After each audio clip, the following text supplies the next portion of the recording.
Pareil photo. Ah. Quoi? Ah, c'est bon.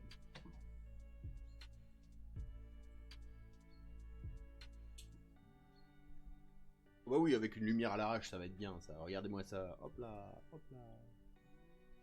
Mais qu'est-ce qu'on est en train de regarder? Ah ah, surprise. Donc la dernière fois, si vous étiez là mercredi matin, on s'était regardé quelques champignons étranges. D'abord celui-ci, hein, qui pousse donc sur un bouleau. On voit ici l'écorce, qui on va faire une mise au point qui est un peu plus proche. Voilà, ça c'est mieux. Donc on voit l'écorce du bouleau. Le bouleau, croyez-moi sur parole, mais au-delà de ça, petite preuve, j'ai trouvé ce champignon sur cette écorce. Normalement, il n'y a pas de sushi. Pas de sushi. Vous reconnaissez tous un bouleau, ces arbres blancs avec des taches noires, généralement bouleau verruqueux ou autre variété de bouleau, hein, mais bon, bref. Et donc j'avais trouvé, pardon, ce petit champignon là. Alors c'est un champignon un peu particulier, il pousse non pas sur un arbre qui est vivant, mais un arbre qui est mort, ce qui en fait un champignon saprofite. Saprofite, on l'avait vu, ça veut dire qu'il se nourrit en fait de matière organique morte. Ce champignon, ne nous y trompons pas, en fait il pousse du haut vers le bas par strates successives, n'est-ce pas? Et donc là on a bien le dessus du champignon, avec ses couleurs incroyables. C'est où la mise au point? Ah là c'est pas mal. Et en dessous, on a bien les spores, et si on zoome sur les spores, alors ça va pas marcher avec celui-là, quoique je peux essayer un petit peu, non? Ouais, ça se voit pas des masses. Aziz lumière, waouh! Si je mets une lumière un peu traçante, vous voyez des petits points blancs comme ça, eh bien ce sont des spores qui contiennent, pardon, ce sont des tubes qui contiennent les spores comme chez tous nos amis champignons basidiomycètes, mais ça on va le voir tout à l'heure en zoomant un petit peu dessus. On avait aussi dans la même série, hop, où es-tu? Ces petits cousins qui sont très colorés. Ah, c'est pas mal. Qui sont super colorés, bien brillants en plus, comme vous pouvez le voir. Avec du marron bien marqué. Tiens, la lumière, ça serait mieux qu'elle... Ah, mieux, voilà, la lumière. Du marron, voire un peu mauve ocre sur le dessus. Ça descend, plus ça descend, plus on se rapproche de l'orange et du blanc. Et en dessous, pareil, des tubes qui contiennent les spores qu'on va regarder tout à l'heure aussi au microscope, n'est-ce pas? Et donc celui-là, le petit, on l'avait identifié grâce au bouquin.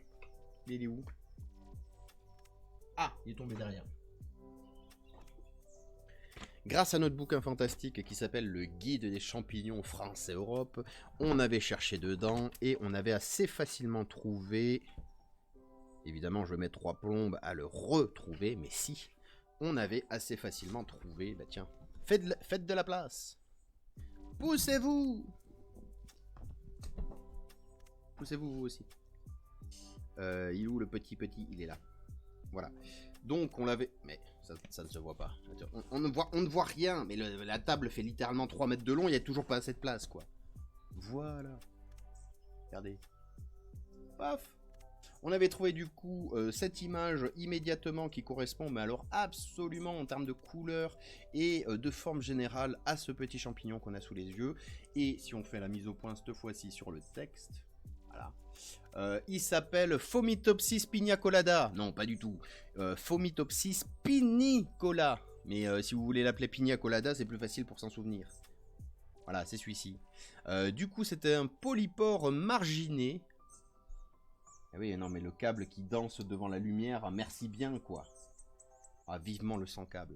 Donc un polypore marginé, un champignon saprophyte, qui n'est pas bon à manger, bien sûr, mais par contre que vous pouvez trouver assez facilement en forêt. Et pourquoi assez facilement? Parce qu'il a des couleurs qui font qu'il va être visible de très loin. Et en plus, bah, c'est un champignon qui est inféodé. Je vais péter un câble. C'est un champignon qui est inféodé au bouleau. Et donc avec ses couleurs orangées et jaunes et sa face inférieure blanche, son odeur singulière, le polypore marginé est facile à reconnaître puisque sur les bois morts de conifères, ah pardon, et parfois aussi sur les feuillus. Ah bon? Bah, c'est l'autre alors. Bon bref. Et son odeur, alors comment ils ont dit ça? Son odeur singulière. Ah, ta grand-mère. Si on regarde un petit peu plus, ici, c'est où? Odeur forte évoquant celle des poulaillers. Voilà, vous avez un champignon qui sent le caca de poule, que du bonheur. Ça nous avait permis d'aller sur des petites fiches du style saprophyte. Paf. Les saprophytes, mince, je l'ai perdu.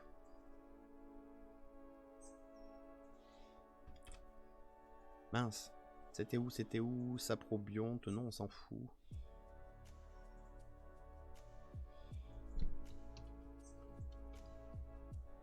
Champignons saprophyte. Mais...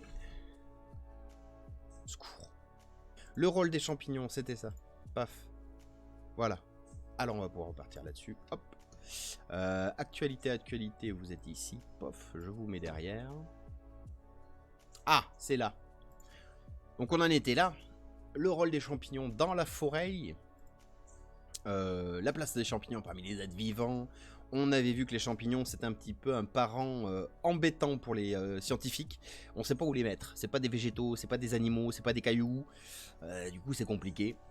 La biologie des champignons, on l'a vu très rapidement. Quelle heure est-il? À 9h52, on va pouvoir y passer un chouïa plus de temps. Les contraintes que doivent assumer les champignons résident dans leur hétérotropie par rapport au carbone, c'est-à-dire qu'ils sont incapables d'assimiler du carbone par photosynthèse. Ce que font les plantes, hein, à travers la photosynthèse, c'est une assimilation du carbone qui s'opère, puisque ça va respirer, la plante respire du CO2, donc dioxyde de carbone, et va rejeter de l'oxygène, oxyde de carbone. Donc entre CO2 et O2, on voit bien que le C a disparu, et donc la respiration, la photosynthèse chez les végétaux, c'est une manière de fixer du carbone. Le champignon, lui, il ne peut pas, parce qu'il n'a pas de cellules photosynthétiques.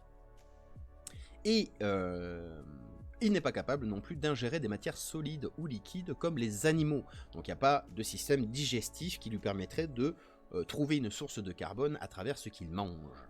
Du coup, les champignons en sont réduits à absorber des substances organiques et minérales à l'état dissous, pour faire ce dont ils ont besoin pour survivre. Pour ce faire, ils ont besoin pour survivre d'eau, de sels minéraux, le plus souvent dissociés à travers des ions, les ions phosphate, sulfate, magnésium, potassium. Ça, c'est commun à tous les êtres vivants. On a besoin d'eau et de sels minéraux. Nous-mêmes, êtres humains sur deux pattes, nous sommes composés de l'être humain.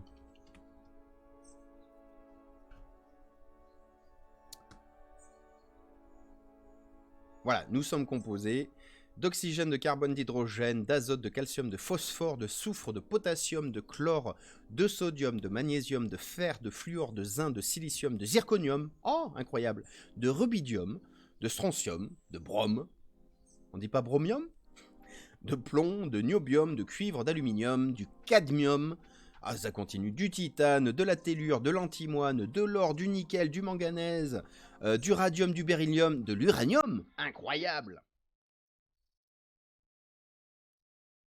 Voilà. Donc ça, c'était la composition chimique d'un corps humain d'un adulte de 80 kg.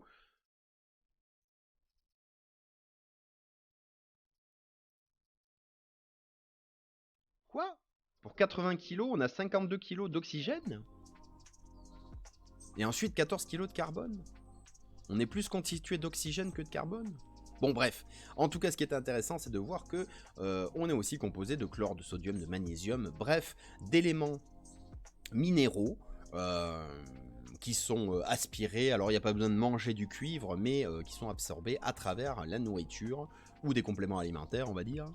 Mais voilà, donc je tourne en rond pour dire des choses essentielles, comme le champignon, comme l'être humain, a besoin d'eau et de sels minéraux. Les champignons, ils ont besoin aussi d'une source de carbone apportée par des sucres ou des acides organiques, d'éléments azotés qui sont généralement contenus dans le sol, dans la grande famille des nitrates, parce qu'il y a plein de nitrates différents, et d'autres apports nutritifs spécifiques comme les vitamines, des acides gras, etc., etc. Pour satisfaire ces besoins, les champignons ont développé plusieurs stratégies. Un truc coincé dans une dent. Horrible.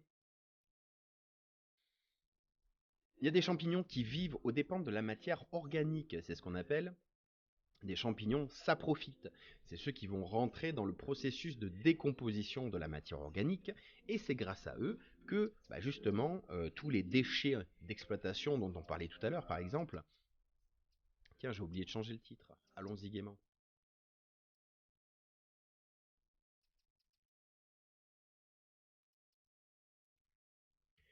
Attendez, je reviens tout de suite. Hein. Je n'arrête pas de revenir aujourd'hui dans ce stream.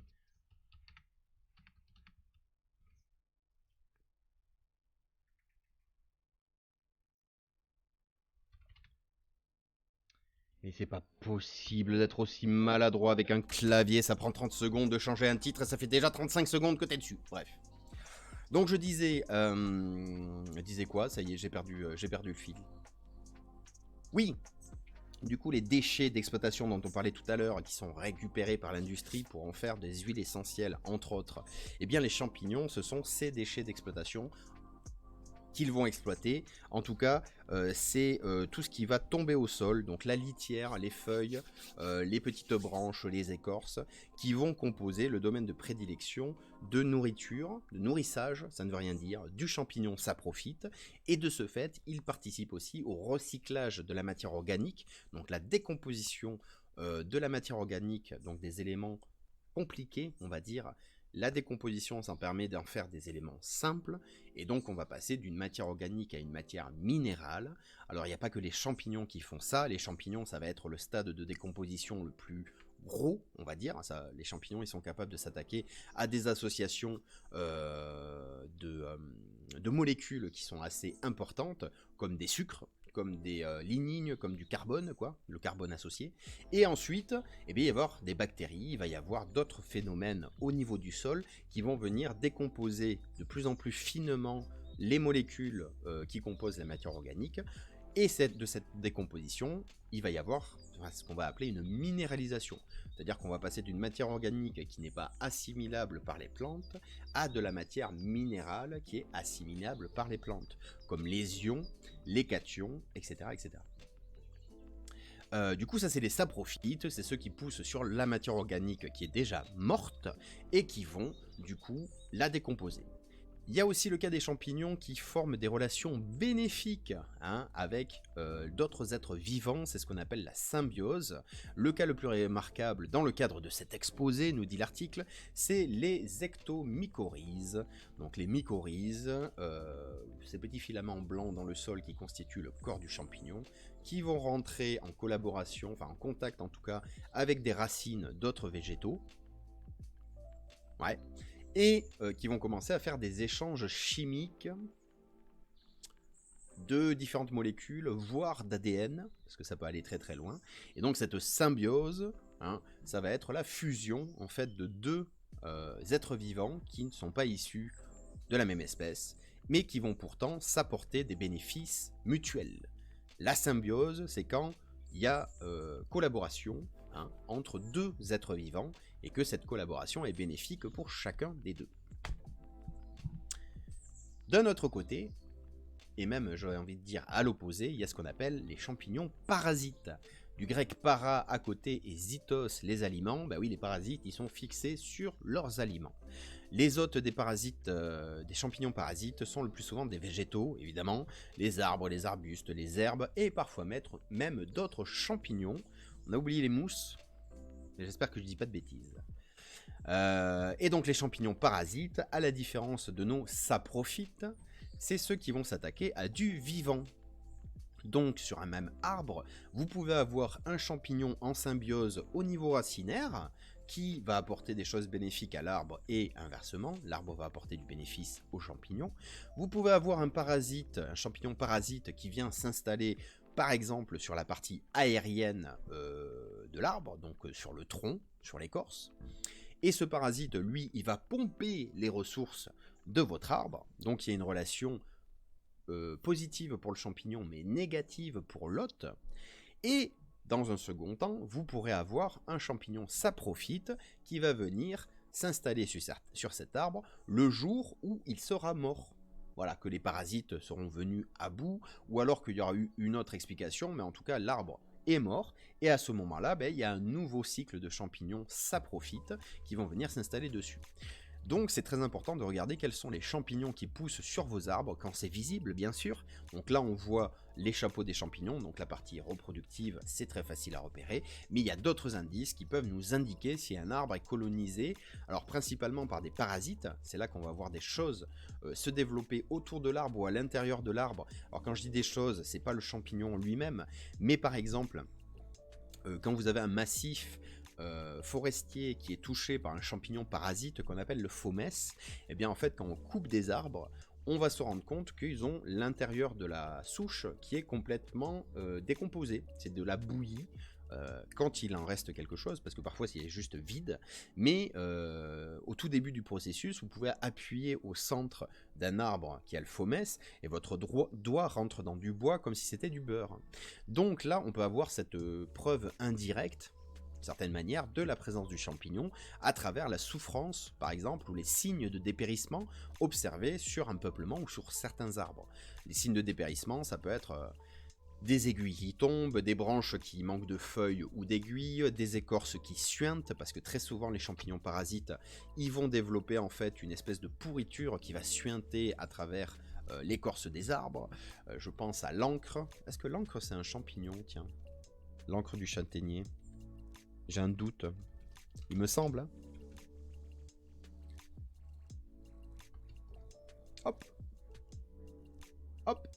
On est où? Chez Euphytia, n'est-ce pas? Oh, mycète, tout à fait, c'est un champignon. Les Phytophthora sont des micro-organismes eucaryotes appartenant au groupe des zoomycètes, proches morphologiquement des champignons, mais génétiquement très distincts. D'accord.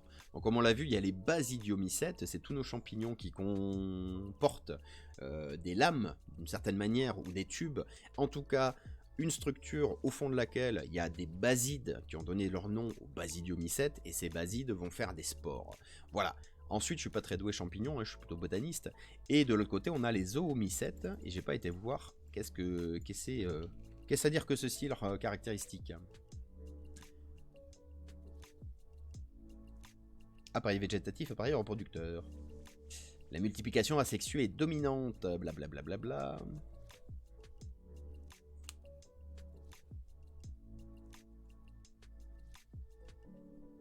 Ah, il n'y a que des mots qu'on connaît pas sur cette page, j'adore.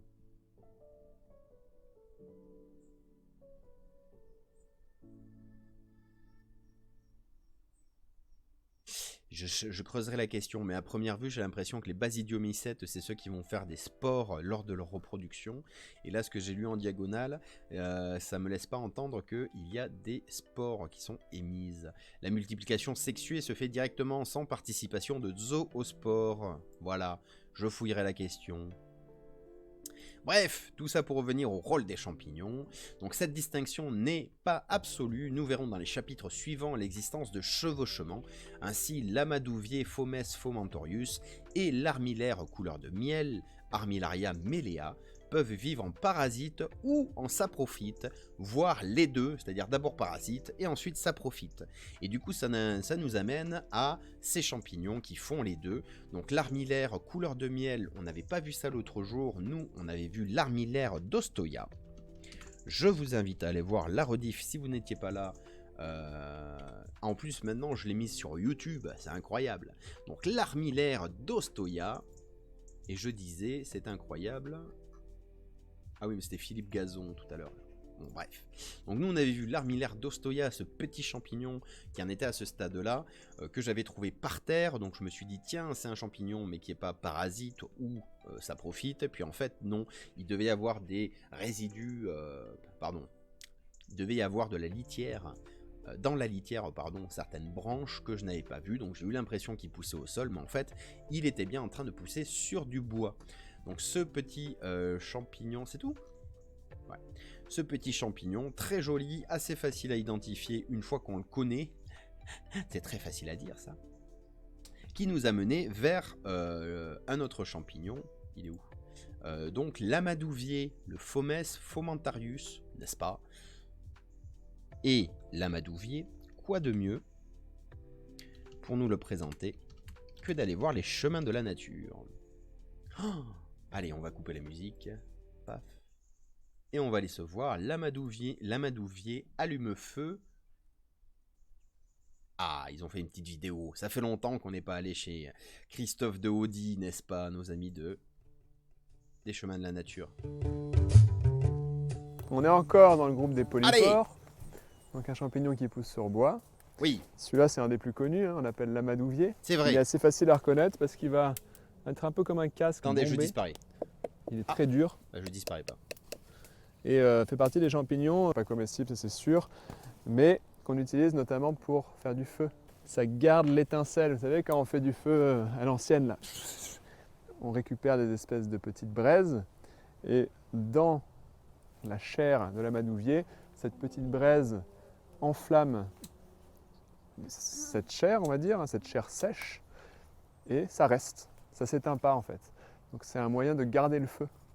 C'était un moyen à l'époque, et encore aujourd'hui si on veut faire l'expérience, de garder le feu longtemps. Parce que ça reste, ça brûle, ça ne s'éteint pas. Et donc on a cette petite braise, on la récupère, on met un peu de foin, un peu d'herbes sèches, plus des herbes un peu plus grosses, et on souffle, et ça prend feu. Soufflez, soufflez, madame. Ouais, c'est comme du liège. Ouais, cette partie-là, voilà.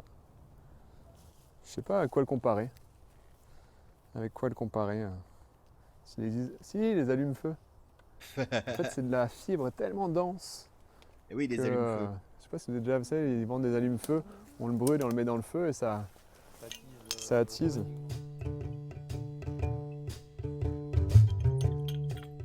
Ah bah c'était rapide.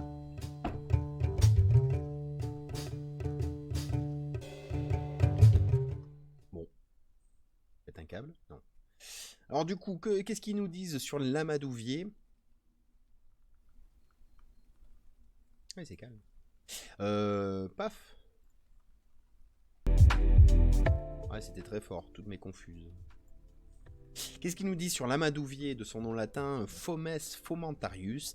Alors à ne pas confondre avec le fomes dont j'ai parlé tout à l'heure, qui est parasite et qui a justement ramolli le centre des résineux.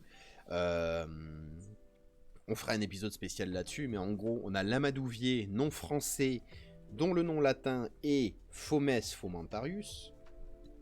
Et nous avons le fomes non français dont le nom latin est Heterobasidion. Et après, en fonction de l'espèce, vous avez une précision. Parce qu'il y en a qui viennent sur des feuillus, d'autres sur des résineux. Certains sont spécialistes du hêtre, d'autres du bouleau, d'autres de l'épicéa. Donc en gros, la famille Heterobasidion, elle a ensuite un nom d'espèce selon l'hétérobasidion que vous considérez. Et donc là, c'est assez rigolo parce qu'en forêt, on peut trouver non loin l'un non loin de l'autre, c'est mieux. Vous avez d'un côté le fomes non français et l'amadouvier, alias, et dans le bon ordre, Heterobasidion et fomes fomentarius. Bon, moi j'ai envie de dire que les botanistes étaient des gens qui s'ennuyaient beaucoup à une époque et donc ils ont fait en sorte de pas nous faciliter les choses, de nous complexifier les choses, voilà. Donc l'amadouvier, Fomes fomentarius, est un champignon qui fait partie du groupe des polypores. Polypores qu'on a vu juste avant, hein, polypores, mince, j'ai oublié son nom déjà. Marginé, c'est ça? C'est ça, polypore marginé, donc c'était le petit orange, si vous vous souvenez, que j'ai présenté tout à l'heure. C'est un champignon qui pousse sur des arbres feuillus, vivants ou morts toute l'année. Vivants ou morts, parce que quand c'est vivant, bah, c'est un parasite, et quand ils sont morts, eh bien il devient un saprophyte. L'amadouvier est assez facile à reconnaître, c'est un grand champignon qui possède un chapeau en forme de casque de 10 à 30 cm de long et de 5 à 20 cm de large. Et là, j'ai envie de repasser sur l'appareil photo, parce que regardez ce que je vous ai trouvé. Un amadouvier. Alors, je vous ai dit au début, c'est pas exactement ce que je cherchais. Pourquoi? Parce que ça, c'est un amadouvier très très vieux, qui était sur un hêtre mort, lui aussi très âgé, et donc vous voyez le chapeau, dessus, les côtés avec les différentes strates de croissance. Il faut imaginer qu'au départ, le champignon il était aussi petit que que la partie la plus haute. Hein. Donc c'est un champignon qui pousse vers le bas. Ok. Donc les strates les plus épaisses, là qu'on voit et qui font bien, allez, 30 cm de diamètre, ça a pris des années et des années pour pousser. Et on voit ces différentes strates. Alors, on dirait un peu un minéral, hein, vu comme ça. On voit ces différentes strates, on voit que ce champignon, il est mort depuis un moment, parce que, de par la couleur, et surtout ce côté-là, vous voyez? Hop là, où es-tu? Voilà. Ce côté que j'ai cassé, bien involontairement, en fait, paf, il saute tout seul. Notre champignon est complètement desséché. C'est-à-dire que l'arbre sur lequel il était est mort, et ben, il n'avait plus assez de quoi donner, on va dire, pour permettre au champignon, ça profite, de poursuivre sa croissance. Et quand je vous dis l'arbre est mort et il n'avait plus assez, c'est parce que des fomesses comme ça, des amadouviers, voilà, je me trompe, sur ce hêtre, j'en ai trouvé plusieurs. Ça, c'en est un, mais en voici un autre. Et il en restait au moins une bonne quinzaine. Moi, j'en ai pris que 2 sur 15. Développement durable, hein, on ne prélève que ce dont on a besoin. Lui, le chapeau, ben, il a carrément pété immédiatement dès que je l'ai ramassé. Et en dessous, ouais, on voit, c'est du marc de café. C'est de la sciure, hein. Regardez, c'est de la sciure. Hop, je prends comme ça, c'est de la sciure complètement. Du coup, le côté très dur qu'on peut retrouver dans celui-ci, par exemple. Hop là, dans le bon sens, c'est comme ça. Le côté extrêmement dur, c'est-à-dire que là, par exemple, je vais taper cette partie-là. Vous voyez où il y a la petite marque? Je vais taper pile poil en face sur l'angle de mon bureau. Vous voyez une différence? Non. J'ai à peine entamé, mais j'ai rien entamé du tout, quoi. On le refait? Je retape. Hein. Voilà, j'ai tapé là. Ça n'a absolument pas bougé. On est sur un champignon qui est dur, mais qui à la fois, quand on tape dessus, ne se brise pas. Donc il est un petit peu mou, assez mou pour absorber les chocs, assez dur pour ne pas se casser. Ben là, pour le coup, sur nos amadouviers, c'est plus le cas. On a des amadouviers qui sont périmés, qui ont dépassé la date limite de consommation, j'ai envie de dire. Et l'intérieur est en train de se réduire. Alors là, c'est encore un peu dur, en bas. Vous voyez, j'ai du mal à rentrer le doigt. On va voir avec un tournevis. On va faire le test du tournevis. Célèbre test. Ah, j'arrive à peine à rentrer le tournevis, mais par contre en haut, vous allez voir, j'appuie à peine, pouf, je m'enfonce. Et alors si j'appuie vraiment, alors là, voilà, si j'appuie vraiment, je me plante dedans. Ce qui est, je pense, totalement impossible avec celui-ci. Hop là, je bouge pas. Bon, si je force un peu, ça commence à casser le dessus, mais je rentre pas à l'intérieur. Et alors, ce que nous disait Christophe de Houdy, c'est que, en fait, l'intérieur, alors ce qu'on a pu voir un petit peu ici, attendez, c'était où? Alors, on a pu voir un petit peu ici, mais on le reverra tout à l'heure, c'est que l'intérieur, ça ressemble à quelque chose qui est difficile à décrire. Ça fait penser au liège, ça fait penser à du bois qui est de mauvaise qualité, mais en fait, il est très très dur. Donc, c'est du champignon qui a consommé de la lignine. Salut Marteau Pilon, salut tout le monde et joyeuse Pâques. Tout à fait Marteau Pilon. T'as encore fait des folies de ton corps hier soir et tu ne sais plus où tu habites? Nous sommes en octobre, la prochaine fête c'est Halloween, c'est pas Pâques. Quoique, des chocolats d'Halloween, ça marche. Bref. Et je voulais faire un petit test en direct et je n'ai aucune idée de ce qui va se passer. Mais en gros, c'est l'intérieur de cette pulpe. Je sais pas si c'est le bon terme, hein, mais l'intérieur de ce champignon qui était utilisé, alors, soit râpé, soit réduit en petits copeaux. En tout cas, l'idée, c'est que c'est très facilement inflammable, et comme le disait Christophe de Houdy, ça conserve la flamme. Là, on a déjà un champignon qui est en train de s'effriter, donc techniquement, il est réduit en poudre. Si j'y mets le feu,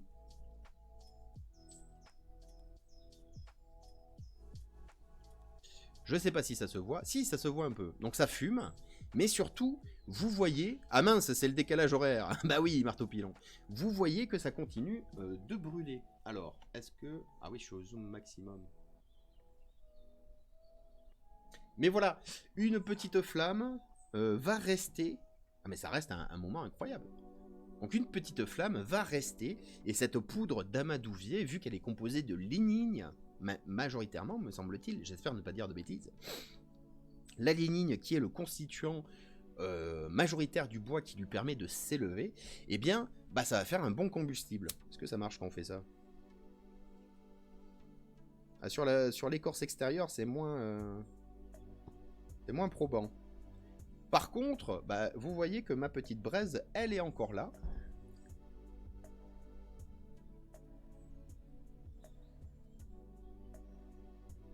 Voilà, je souffle dessus, elle continue de fumer. Je ne sais pas si ça se voit bien.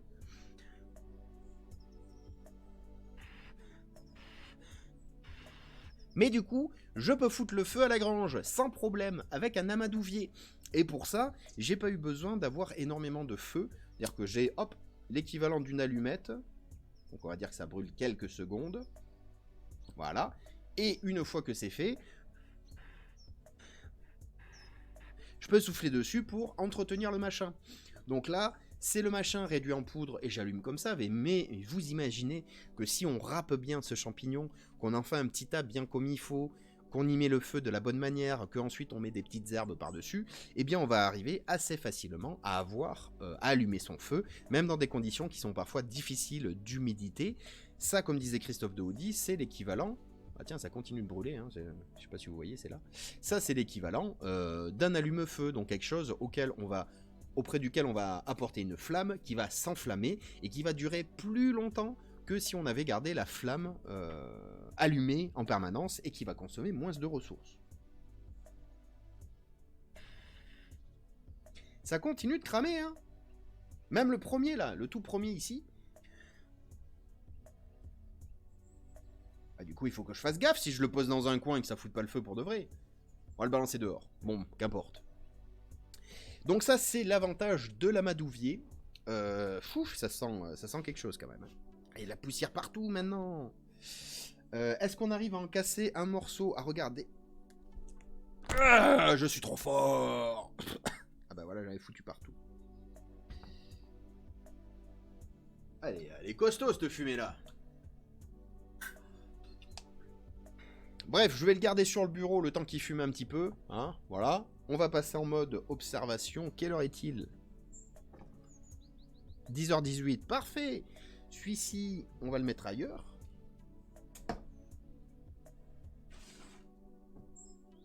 Hop.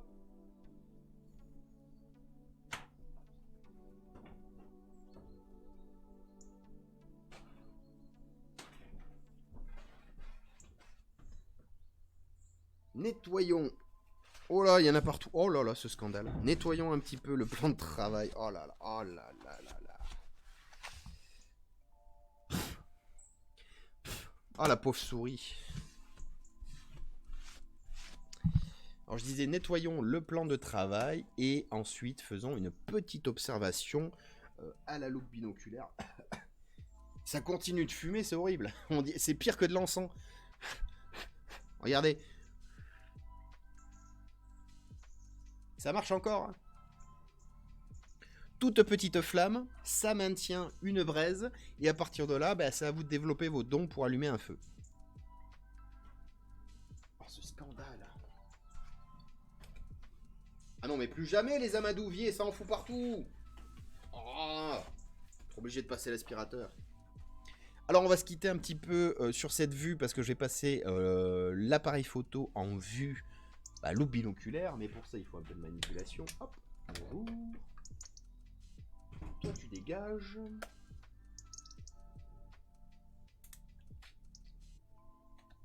Hop.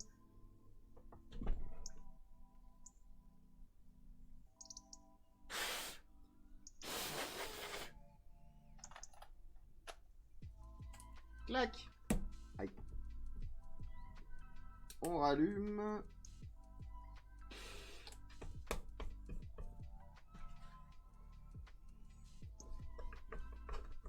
Ok. Ah oui, c'est vrai, ça ne passe pas ici. Alors, qu'est-ce que je... Ouais, ça fume.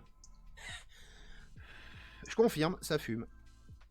C'est très rigolo, mais je vais aller le mettre dehors. Hein, comme ça, si ça fume, ça fumera tranquillement à l'extérieur. Et on verra tout à l'heure si c'est encore allumé, d'ailleurs.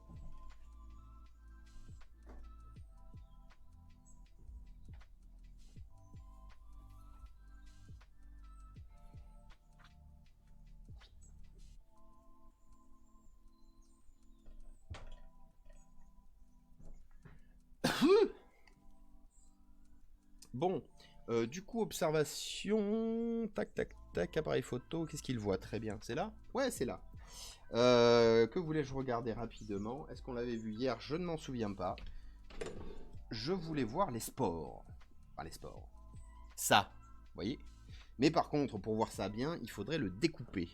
Et alors là, c'est une autre paire de manches, j'ai envie de dire. Ah! J'ai perdu mon cutter. Non, il est là. Non, c'est les pinces. Non, il est là, il est avec les pinces. Parfait. Donc il faudrait le découper. Donc déjà, regardons un petit peu ce qui est regardable. Et au même niveau. Voilà de la fibre vue en gros plan. Hein. Ici, ça nous fait passer à des lames de champignons. Est-ce qu'on se met de la lumière? Oh, c'est beau, regardez. Avec de la lumière, c'est encore mieux. Donc là, ça nous fait penser très clairement à des lampes de champignons. À cet endroit-là, ça pourrait être du cèpe. Hein. Ça ferait un petit peu la même chose. On est où? Ah, pardon. J'essaie de gratter un peu, mais ouais, c'est impossible. Et en tout cas, à cet endroit-là, nous sommes, si la mise au point, ouais, belle mise au point. Nous avons le corps du champignon, hein, que le chapeau du champignon. On voit cette texture qui fait penser réellement à du bois, hein, même si ça saute pas aux yeux sur l'image. Quand vous l'avez en direct, on dirait vraiment du bois. Et juste en dessous, nous avons donc les fameux tubes verticaux. Au fond de ces tubes, au niveau du chapeau, il y a ce qu'on appelle des basides, ce qui a donné son nom en fait au basidiomycètes. Donc tous les champignons qui ont ces tubes, alors ça peut être des lamelles, ça peut être des tubes, ou ça peut être une troisième forme dont le nom m'échappe. En tout cas, tant qu'il y a cette structure-là qui héberge au fin fond des basides qui vont émettre des spores, eh bien on va être sur les basidiomycètes. Donc encore une fois, la classification taxonomique, comme on dit, c'est-à-dire la classification des êtres vivants, un taxon étant une espèce en fait, un être vivant, il y en a partout. Un être vivant en termes d'espèce, voilà. Une espèce, c'est un taxon. Eh bien, ces taxons-là sont encore classés en fonction de leur mode de reproduction. Hein. Comme chez les plantes à fleurs. Ça marche un peu moins bien pour les animaux, mais quand même. Donc ça, c'était pour regarder ça. Et de l'autre côté, est-ce qu'on peut le mettre bien à plat? Ouais, j'ai peut-être pas besoin de découper. Bah, ça, c'est les spores, les fameux... Enfin, pardon, c'est les tubes qui sont vus par en dessous. Et là, on est exactement comme sur un cèpe. Voilà, on va prendre un exemple facile. On dirait un cèpe, on dirait une éponge, mais en tout cas, on est sur la sortie des tubes de notre... comment il s'appelle déjà? Ah, il pleut. Il pleut! Caméra. Ah! Il pleut pas sur la caméra? Non, il pleut pas sur la caméra. Tout va bien. Mais il pleut quand même. Ouais, bon, il y a un truc qui... Bon, ouais. Voyons si on s'enlève les filtres. Est-ce qu'on a un petit bruit de pluie qui déchire bien? Ah ouais! Écoutez-moi ça. Est-ce qu'il pleut sur le micro? Non. Mais du coup, il pleut sur le champignon. Donc on verra pas s'il continue de brûler. Tant pis. On va se garder un petit bruit de pluie à l'arrière. Ça va faire du bien. Qu'est-ce que j'étais en train de dire? Je m'en souviens plus. Bah, l'appareil photo. Ah, voilà. Donc ça, c'était pour notre champignon, oui, qui pousse sur le bouleau et qui s'appelle Polypore marginé. Maintenant, si on regarde... Hop! Là, ça va être compliqué, par contre, de faire la mise au point, je pense. Ah non! Ça marche bien. Lumière, un peu plus comme ça. Ah ouais! Oh, regardez. Là, par contre, on est chez notre... comment il s'appelle? L'amadouvier, n'est-ce pas? Alors, il est un peu plus ancien. Est-ce que c'est pour ça que les porcs ont un aspect un petit peu plus différent, un petit peu voilà, fossilisé? Sans doute. Il était sans doute beaucoup plus reluisant à l'époque où il était jeune. Et je ne désespère pas pour la semaine prochaine de vous trouver un amadouvier jeune en bonne qualité pour pouvoir l'observer dans toute la force de sa jeunesse, comme disent les animés japonais. Je tente quand même une découpe étrange. Aïe! C'est bon, ça passe. Ouais, mais par contre, ça a explosé au passage. D'accord. Donc, juste pour voir un petit peu la structure dans l'autre sens. Voilà, ça, c'est la structure du champignon. Donc, pour information, en bas, là, on a la dernière couche de croissance, la couche inférieure. Donc si on la retourne, c'est là qu'on a les fameux pores, n'est-ce pas? Les fameux tubes hein, qui vont lâcher les spores. Et si on le met sur le côté, eh bien c'est ça qu'on voit, différentes strates qui sont fortement décomposées, j'ai l'impression.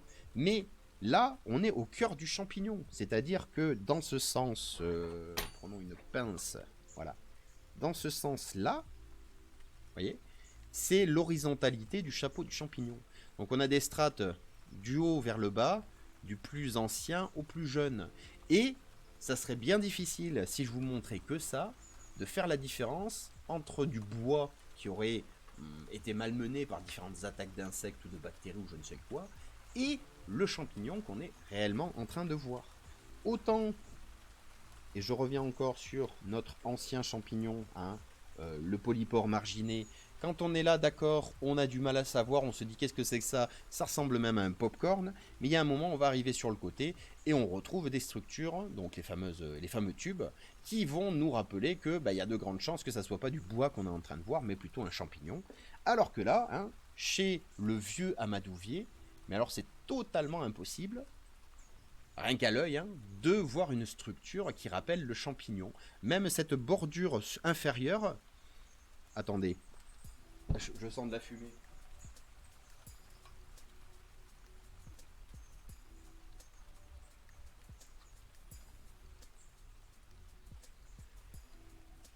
Oh, sa grand-mère!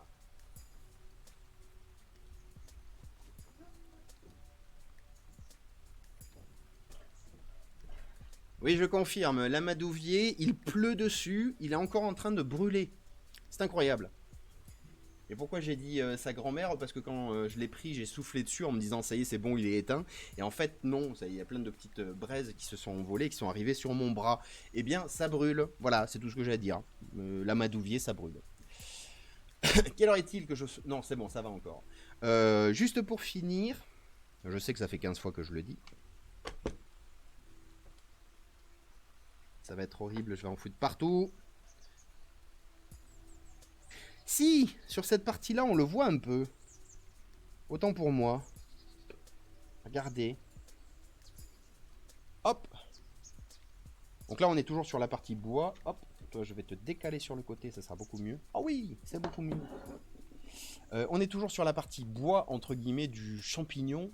On voit des strates verticales, on va dire. Donc vers le bas de l'image, on est vers le dessous du chapeau. Vers le haut, on est vers le haut du chapeau. Donc en haut, on est sur la partie la plus ancienne. En bas, la partie la plus récente.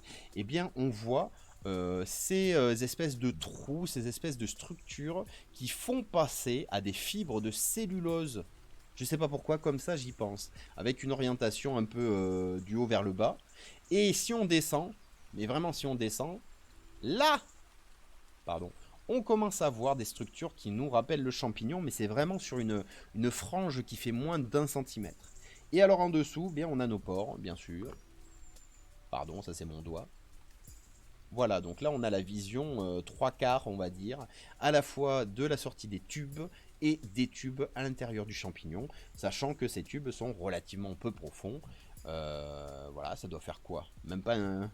Si, un petit centimètre, 1 centimètre et demi. Ah, une petite larve? Pourquoi pas? Et directement après, on arrive sur ce côté bois mâchouillé, papier mâché, enfin je ne sais pas comment le décrire, qui constitue l'essentiel de notre champignon. Bon, rendez-vous la semaine prochaine pour la suite. J'espère que je vous aurai trouvé des champignons amadouviers frais. Et est-ce qu'on peut juste se quitter? Tiens, est-ce qu'on peut finir sur un truc? Parce que je crois que je vous ai dit une méga bêtise. Le briquet en amadou.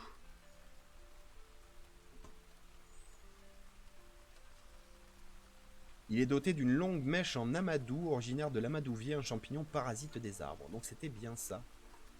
Briquet et amadou. Blablabla. Est-ce qu'on peut voir une petite vidéo? Tiens, revue de presse. Ah bon? Ah oui, je suis pas sur le bon. Tant pour moi. Hop, on va passer ici. Petite vidéo. On va couper le son là, parce que j'ai l'impression que c'est du bienvenue dans cette nouvelle vidéo. différents, tous les deux de marque française. Il y a le premier donc de marque Feurex, qui possède une taxe des contributions indirectes. Voilà, alors il suffit en fait donc de monter un peu la mèche et de l'éparpiller un petit peu sur le haut de cette mèche. Voilà, éparpiller donc toutes les toupes. Voilà, et ensuite donc de manière brève et succincte, on procède à l'allumage. Voilà, jusqu'à obtenir un point incandescent, comme ceci. Voilà, et ensuite il suffit d'allumer sa cigarette. Ou n'importe quoi d'autre d'ailleurs.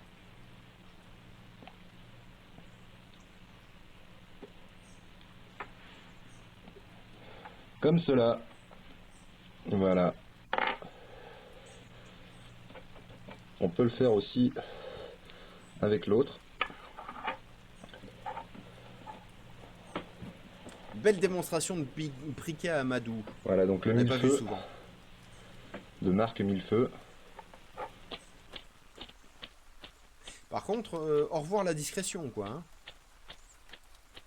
Quelques éclats suffisent pour créer un point incandescent.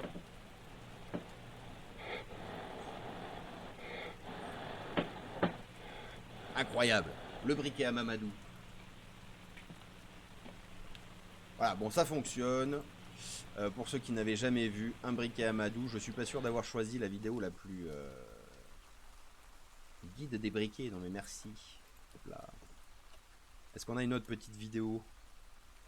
Briquet Amadou XXL, faire du feu avec de l'Amadou. 16 minutes, mais c'est énorme. Voilà, briquet Amadou, 14 secondes. Voilà, ça c'est bien. Les gens qui font pas des vidéos de 5 heures. La boule au bout sert à éteindre la braise en l'étouffant. La boule au bout, ouais, la boule là-bas, très bien. Salut Mataratsu, hola, como esta? Ah, désolé, je ne parle pas le chinois, je m'excuse.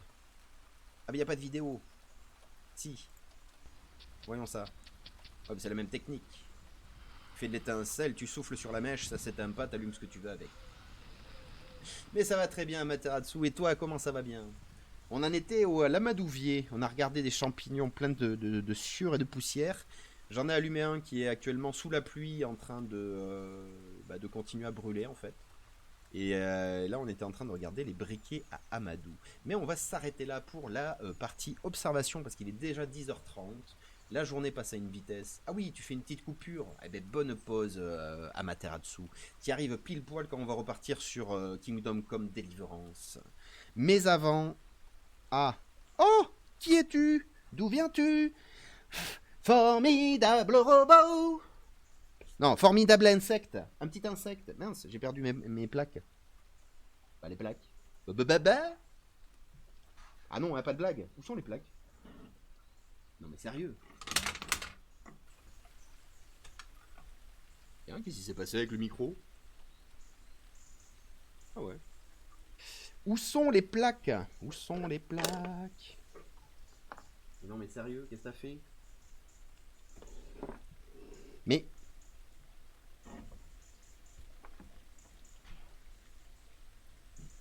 Ah, voilà autre chose. Des problèmes techniques, toujours. Mais non mais sérieux, où sont les plaques?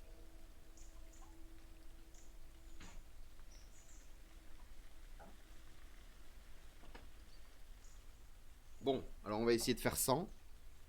Mais c'est pas gagné.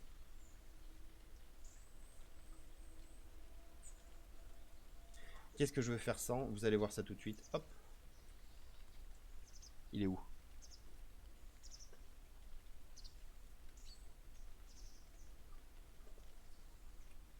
Oui, je suis décalé, d'accord, je suis décentré. Aïe! Ah, j'ai pété la lampe! Bravo! Enfin, le pied de la lampe. Elle n'a jamais été faite pour ça, vous allez me dire, mais quand même. Regardez, un petit insecte qui était dans la poussière de l'Amadouvier. On va zoomer. On va zoomer.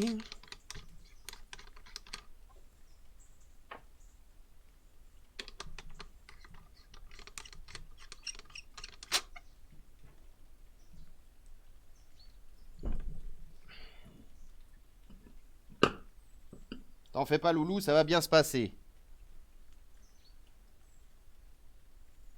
Non, non, non, non, bouge pas. Bouge pas.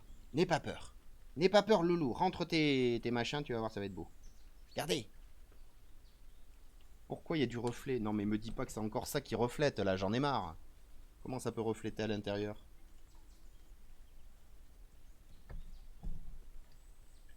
Hop. Si, loulou, montre-toi à la caméra. Oh, salut. Oh, alors on dirait un petit charançon, mais vu que je suis botaniste, ne croyez pas, hein. Ne croyez pas ce que je dis. J'ai pété la lampe, mais quelle intelligence incroyable. Hop, ouais. Maintenant, il a pété la lampe. Mais te barre pas, loulou. Et oui, vu que t'as pété la lampe, elle ne tient plus. Non, il s'en va. Reviens.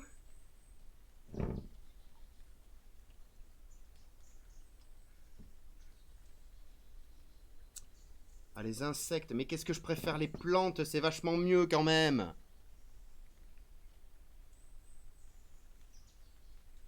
Là, on a un petit loulou. Regardez. J'ai un reflet pile poil à ce moment-là. La lampe est cassée. J'en ai marre. Abonnez-vous, donnez de l'argent. J'ai cassé ma lampe.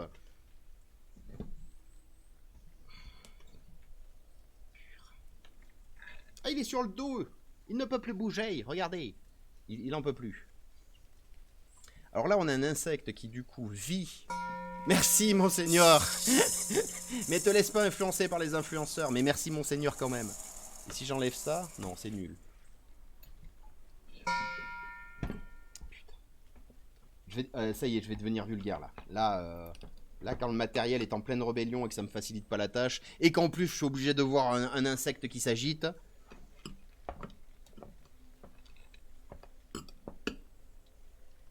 Donc, petit insecte, petit insecte, petit insecte, petit insecte.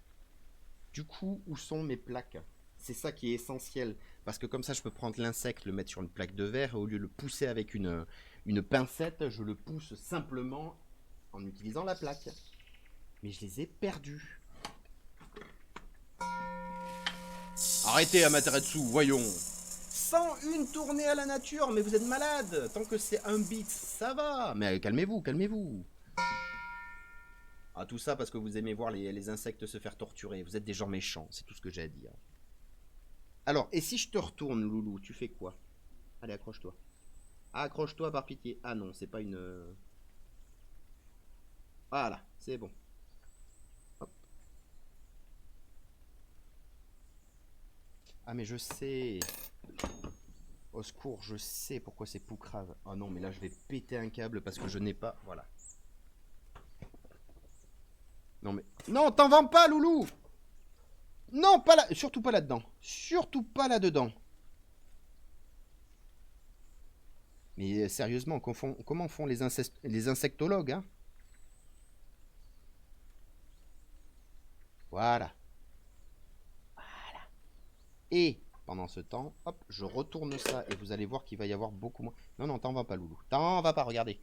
Je veux pas t'épingler. Je sais que les collègues insectologues, ils font ça, mais moi, je suis pas d'accord. Hein. J'essaye de te montrer ça. Mais il se barre, regardez, il se barre. Il se barre. Et si tu continues, je te mets au formol, hein, juste pour te défoncer. Hein, et que t'arrêtes de bouger. Arrête de bouger. Arrête de bouger. T'es un méchant insecte. T'es un méchant insecte. T'arrêtes pas de bouger. Oh. On a le droit de les coller un peu. Putain, il se barre, mais il se barre, mais il se barre, mais j'en peux plus. Ça vous dérange si je tue un insecte? Ah!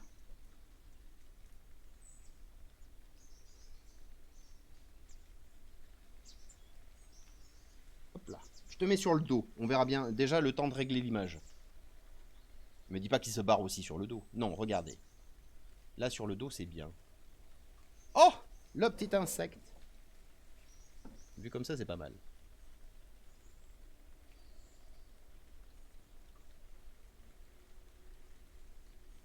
Oh, c'est impossible à regarder. On est obligé de regarder des insectes morts si on veut regarder des insectes. Fais-toi plaisir, merci Minimoys. Un insecte, ah ça y est, ça l'a réactivé, Monseigneur Rocha. Un insecte, exactement. Bah lui, pour le coup, c'est vraiment un insecte, parce qu'il est tout petit. Hein. Et en plus, il smurf. Non mais oh, mais c'est pas du boulot, ça. Achète-lui une laisse. Ah, j'hésite à lui mettre un point de colle et à le mettre au bout d'un bâton, mais c'est sadique, paraît-il. Bon bref, de toute façon, on est sur une chaîne nature. Moi, je suis botaniste. Hein, les insectes, ça va bien 2 secondes.